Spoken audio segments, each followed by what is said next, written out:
I'm in Joba at the Double Cross Mini Ranch. My grass is very tall. My van's parked way out there. You can see how big the grass is. Let's get out here a little bit. Very tall grass.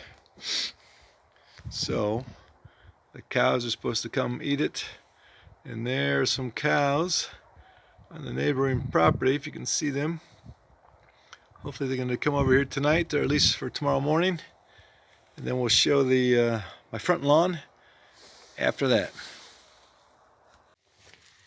Look at this. My lawn maintenance is here. This should work pretty good. Hey, a couple lazy ones down by the van. All this grass up, there's no grass anywhere. This got the most grass. All right, so we'll see what happens. They're just getting in here.